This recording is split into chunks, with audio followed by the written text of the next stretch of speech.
The Founding Fathers, American Revolution, our Constitution, our history, America. Thanks so much for tuning in as we discuss the people, places, events, and battles that turned 13 separate colonies into the greatest nation on earth, the United States. Hey everyone, welcome back, Patriots. I'm your host, Ron Kern, and thank you for allowing me to share my passion for the American Revolution and our country's history with you. Our last timeline shows, episode 36 and 37, we actually had a two-part discussion about the absolutely incredible accomplishment of Henry Knox and his expedition. If you haven't checked that out, please do so. But I am very excited to get back to the timeline, and I think you're really going to enjoy it. Before I jump into that, if you are listening to my show, you have probably already heard some of the Patriot Power Freedom Files, as each video series is an episode here that I publish. And if you want to watch the Freedom Files, where I put some photos and it's a little more interactive, you can of course watch them on TikTok, Instagram, or YouTube, or make it real easy. I have them all indexed on my website, patriotpowerpodcast.com. The timing was pretty crazy, as the last Freedom Files episode, which I just put out 2 days ago, was about a man that is actually the focus of this full timeline episode. And that wasn't planned, it just worked out that way. So that's pretty cool. Okay, so today I'm going to talk about a man that many have heard of, as well as the remarkable impact that his words on parchment had on the entire cause, the civilians, and even more importantly, the Continental Army itself. I am, of course, talking about Thomas Paine. Now, I'm going to discuss his auspicious beginning and dive into two of his most famous writings, The American Crisis and Common Sense, and how well they sold and the impact that they had will likely amaze you. I'm also going to talk about what he did after the war, which did not, and I put bold not, help his popularity at all. Then I'm going to talk about what happened after his death. Well, more specifically, what happened to his body, which is really quite hard to fathom. It's odd, funny, and it's pretty sad at the same time. So we'll dive into all of that. But in order to know his actual impact during the Revolutionary War, I need to delve into who he was and give you a little bit of background and how he became such an integral part during the war, and then how quickly he faded afterwards. Thomas Paine grew up in a humble household, only arriving a year before the Revolutionary War started, and he was just 37 years old. Yet within a very short time, his writings ignited the continent, establishing him as one of the leading voices for independence. He was born on February 9th, 1737 in a small town in Norfolk, England, and he spent much of his youth apprenticing under his father. Despite his working-class upbringing, Paine received a little formal education and attended some local grammar school until the age of 13, where he learned to read and write. His parents also played a pivotal role in shaping his character.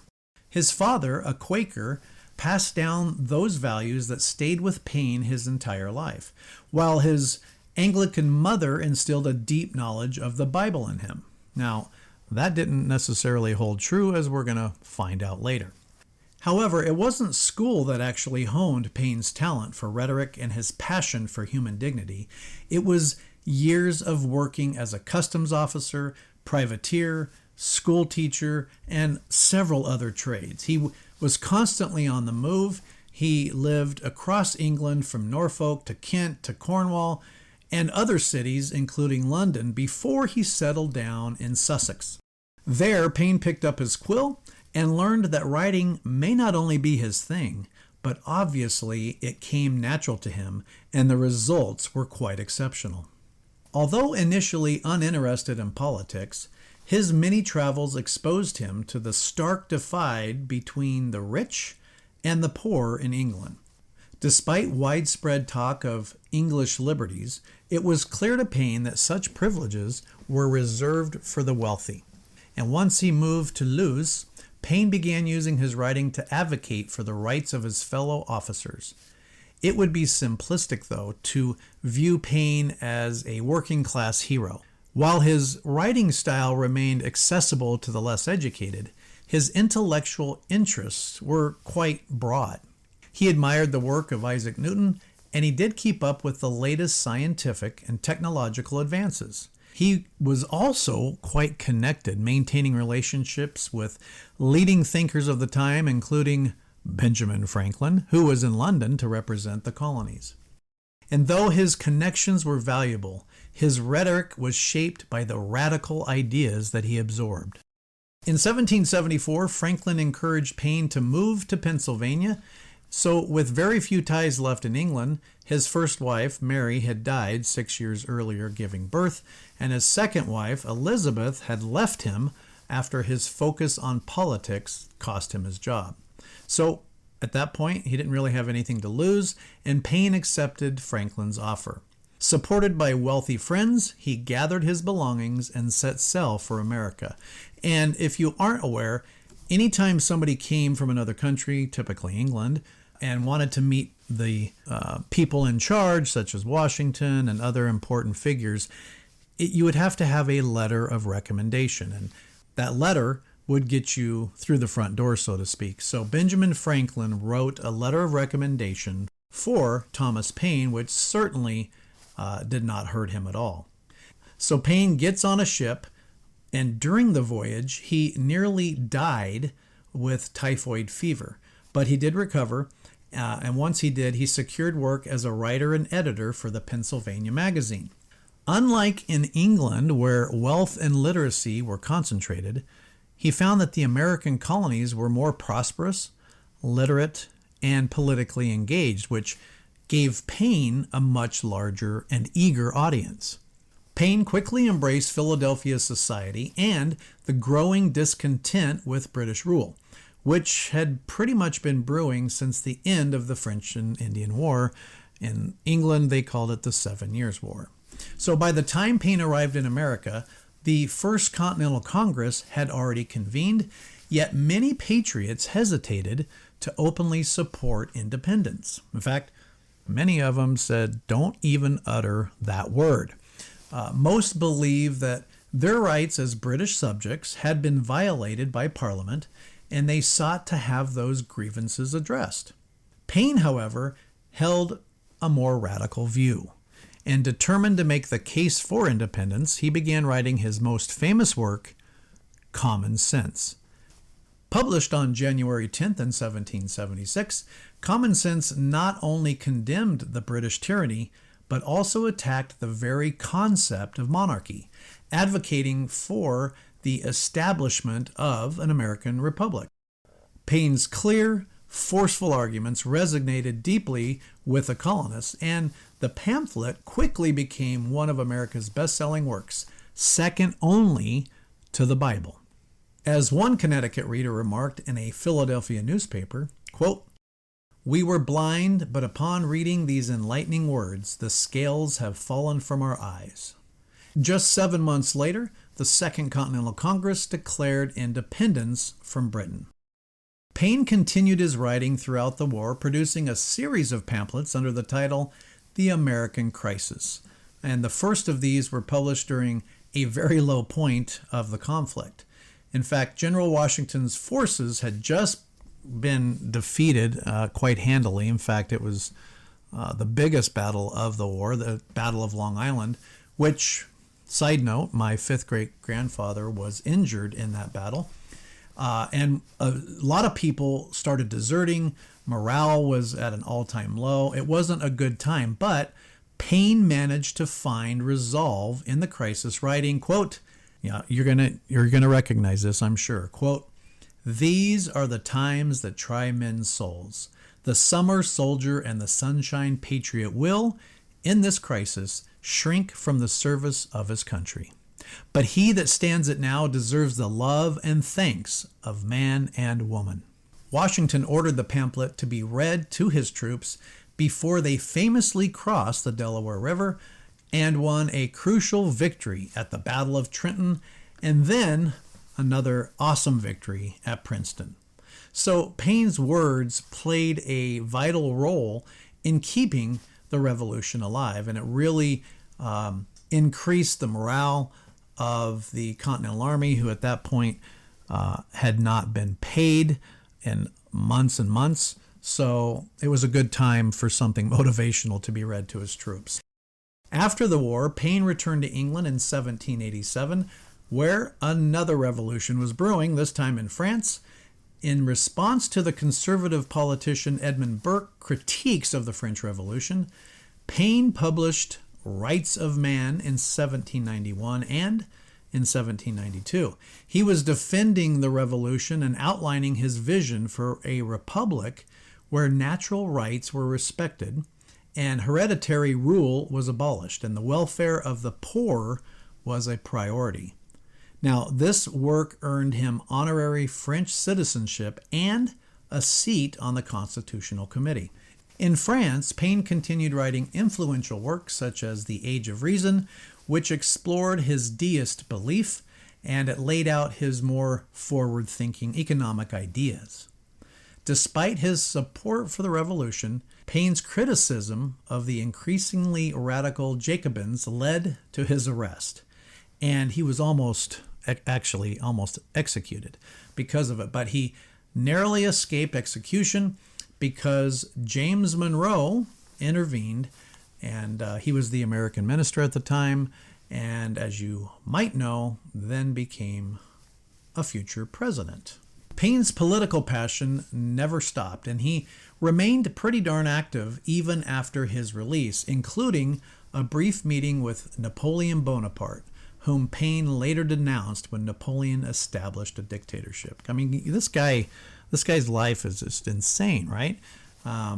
He becomes super popular, meets not all, but many of the founding fathers, has a sit down with Napoleon Bonaparte. It's a crazy life this guy led. Hey, it's Bill Simmons from the Bill Simmons Podcast here to tell you about Michelob Ultra Courtside. It's getting fans closer to the NBA with a chance to win prizes like courtside seats, a trip to All-Star Weekend, and much more. Check it out at MichelobUltra.com/courtside. Michelob Ultra Superior Access, Courtside 24-25 sweepstakes, no purchase necessary. Open to U.S. residents 21 and up. Begins on October 1st, 2024, ends July 1st, 2025. Multiple entry periods. Visit MichelobUltra.com/courtside for free entry deadlines, and official rules. Message and data rates may apply. Void where prohibited. Disillusioned with France, Paine returned to America in 1802. He did not receive the warm welcome that one might expect for a former champion of liberty. His criticisms of Washington and John Adams really alienated him, and also his deist views made him a target of religious hostility, and he was pretty highly critical of Christians and their faith. So that didn't bode real well. So Paine continued to write until he died on June 8th in 1809 in New York. His funeral was sparsely attended, and his legacy was summed up in one newspaper obituary as, quote, having done some good and much harm. Man, you don't want that on your obituary. Yet, over time, his work actually inspired generations of politicians and activists, including Abraham Lincoln. As John Adams once remarked, quote, without the pen of the author of Common Sense, the sword of Washington would have been raised in vain. Now, this quote leads us to believe that John Adams was fond of Paine and liked him and his writings, but you might be surprised to learn he definitely was not a fan of Common Sense. And it wasn't the first two parts of the pamphlet that bothered him. He was fine with that because those basically were criticizing the British Constitution and also supporting independence. What really drove Adams nuts was the third section, where Paine starts talking about what kind of government they could form once the British system was gone. And after all, it's one thing to write something motivational, but another thing entirely to create, mold, and implement something, especially as daunting as independence and creating a new country and a new government. So John Adams was in the thick of that, right? He was in the thick of creating and molding this country. So he was a far more practical thinker than Paine. And Adams saw Paine as being way too idealistic, dreaming up possibilities without thinking about all of the work and details and the compromise and the many other things that would have to take place and be necessary in order to achieve that goal. Adams didn't hold back in his critique either. He said common sense was, and I quote, a poor, ignorant, malicious, short-sighted, crapulous mass. I mean, I think you know where John Adams stood. And it's such classic John Adams. He's my second favorite founding father. Very, very close behind George Washington. Maybe I should do a bonus episode on John Adams. What do you think? Would you guys like a bonus episode of John Adams? All right, so back to Paine. Now, what happened to him after he died, or should I say what happened to his body, equals his rise to fame and his fall from grace. At his burial at his farm in New York, only 6 people actually attended. That's just so sad. I have a photo of his actual farmhouse that was taken in 1910 in the show notes if you want to take a look. His lonely grave had pretty much been forgotten until William Cobbett, who was once an enemy of Paine but later a fan, exhumed his skeleton a decade after his death. Cobbett had plenty to say about the Founding Fathers, but he saved his harshest words for Paine, even going so far as to write a scathing biography of him, which did not always include facts or the truth. But when Cobbett visited his neglected grave in 1819, he was shocked, and he felt strongly that Thomas Paine had not received the respect that he deserved after his death. And I, too, kind of have to agree with him. So Cobbett made the decision that if America was not going to honor its revolutionary hero, he would take Paine's remains back to England for a proper burial. After digging up Paine's remains, Cobbett shipped the bones back to England in an ordinary merchandise crate, which, if you can picture that, first of all, digging up a grave after 10 years and then you put the bones in like a merchandise crate. I mean, this guy does not get any respect or honor well after his death. But he put all of his bones in this crate, and he was convinced that they would have a major impact. And he claimed, quote, those bones will affect the reformation of England in church and state. However, things didn't go as he was hoping they would. The bones failed to inspire any change, and instead, Cobbett became a laughingstock, mocked in cruel caricatures, and he was the center of several dark jokes. So even though Cobbett, I think, his intentions were good, the public was horrified by the grave desecration, especially given how secretive he was about the whole thing. Like, he dug him up in the middle of the night, shipped him, he didn't label it, human remains or Paine's body. He did this all kind of secretive and behind the scenes. So that really upset a lot of people. So once Cobbett and this trunk of bones arrived in England, he announced plans that he was going to build a grand mausoleum for Thomas Paine, and he intended to raise the funds through public donations. However, the idea was so unpopular that he didn't even bother trying to collect the money. He then proposed a big birthday bash. He was going to have a big dinner in Paine's honor, but that too was scrapped when nobody took him seriously and nobody was planning on attending. Desperate now, Cobbett even had locks of Paine's hair sealed into rings, hoping to sell them, but guess what? Nobody wanted to buy them, so he didn't have any sales from that. So in the end, Thomas Paine's remains would never find a final resting place in England. When Cobbett passed away in 1835, his eldest son auctioned off everything to settle his own bankruptcy. So Cobbett's publisher even tried to include Paine's remains in the sale, but the Lord Chancellor refused, saying that Paine's bones weren't part of the estate. From there, Thomas Paine's remains changed hands from a day laborer to Cobbett's secretary, then a furniture dealer, and who knows who else, and his bones vanished into obscurity. I did a lot of research thinking, you know what, there might be something new here. Maybe somebody found him.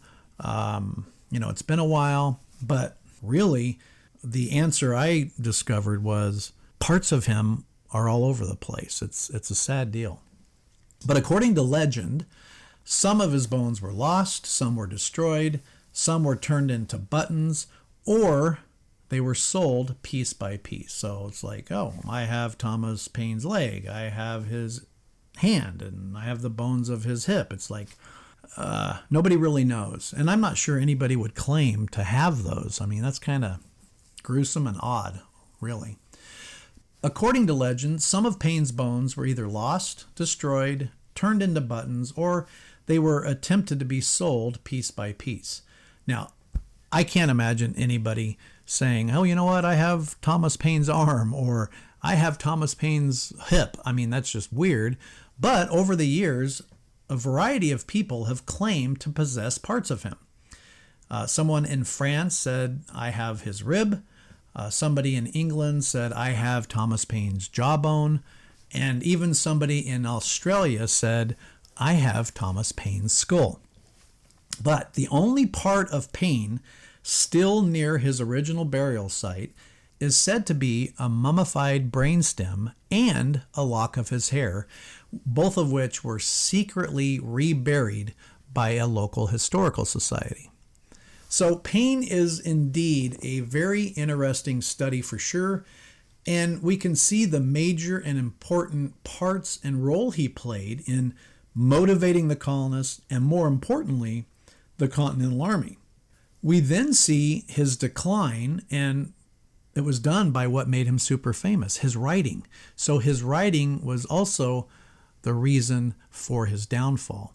Then, after he died, he was exhumed, and likely many of his bones are located all over the world. It's just pretty insane to me. We have now come to the part of the show called Lesser Known Fun or Interesting Facts, and of course, those are all going to be relating to Thomas Paine and his writings. Common Sense sold 120,000 copies in its first few months. For comparison, at the time, a very big newspaper like the ones in Pennsylvania or New York would have a huge circulation of 1,000. So if it was released today, it would be a #1 New York top seller for sure. To really get a sense on just how popular this was, almost 7% of the entire population of the colonies purchased that. And even more were read and posted as broadsides. And broadsides are posters that are put up around towns, and people can read them because not everybody could afford a newspaper. And if you released a pamphlet or a book today in the United States, it would equate to 24 million people buying it in the first month, which is a staggering figure. So when I say that it was very popular, it was insanely popular, and it made him very, very well known, which is so surprising on how he went from the top to the bottom, and then he went scattered everywhere. This episode is brought to you by Coffee Mate. After watching this season of the HBO's original series, The White Lotus, this is the tropical getaway I needed. One more pina colada, please. Hey, you're not on mute. Oh, I thought I was in paradise. Turns out it was my Coffee Mate. Coffee Mate Pina Colada and Thai iced coffee flavored creamers. Inspired by the newest season of HBO's original series, The White Lotus. For the love of coffee. Try now. Paine refused to copyright Common Sense, and he refused to take any income from it at all. In fact, all the sales, which were substantial, were donated to the Continental Army. Paine once met Benjamin Rush at a bookstore where they spoke about his idea of writing this pamphlet. Rush offered him strong advice, which was to not write or mention 2 words, and those 2 words were independence and republicanism. And if you've read Common Sense, Paine obviously completely ignored this recommendation. Paine was going to call this pamphlet Plain Truth, and Benjamin Rush suggested that it be changed to Common Sense. I think and agree with Rush that Common Sense is a much better title, but it's also real easy for us to do that because it's so much after the fact. And Common Sense is the only name that we've ever known and associated with it. But I think it's kind of interesting that Common Sense could have been known as Plain Truth. Thomas Paine did meet in person with George Washington. I'm so jealous. He met with Washington in New York in 1781, near the end of the war. The main purpose of the meeting was to talk about his most recent writing, but the exact details of the full conversation weren't well documented. Paine admired Washington, as almost everyone did and still do, but Paine's criticism of government and his support of pretty radical reforms put him at odds with Washington and many other founding fathers and leaders at the time. Paine was a horrible businessman, as we discussed. He had many attempts and failings, but he did, however, suggest a universal pension in 1796 for the elderly, which was an early form of what we would call today Social Security. In addition to writing, he also invented things, one of which was an iron bridge, and I think this is really cool, and I don't know why it didn't catch on, but he also invented a smokeless candle. But as with all of his other business ventures and ideas, none were commercially successful. Paine was not only instrumental in the American Revolution, but he played a similar role during the French Revolution, again being elected to the French National Convention, where he defended the revolutionary government. So I hope you have a more thorough, complete understanding of who Thomas Paine was, his impact on the Revolutionary War, and his crazy events to him and his body after his death. Hey, if you wouldn't mind, I know you're busy, but if you could do a review of my podcast, it takes just a few seconds, and the more reviews it receives, the easier it is for people to find it. You can also help financially. You can become a monthly supporter or make a one-time donation, and you can do this at patriotpowerpodcast.com and click on Support Podcast. Lastly, check out my show notes for this episode and all previous Timeline episodes to enjoy videos, links, book recommendations, all of which are neatly organized and prepared just for you. Have a fantastic rest of your day. Thanks for listening, and hope that you tune in next time with us here at the Patriot Power Podcast. Make sure that you hit subscribe so you'll get notified when our new episodes are available for you. And we hope that you check out our websites, which include our show notes, links, documents, and more at patriotpowerpodcast.com or ilovegeorgewashington.com. Until next time, hope that you and your family have a blessed week. And remember, be safe and tell a veteran thanks for their service.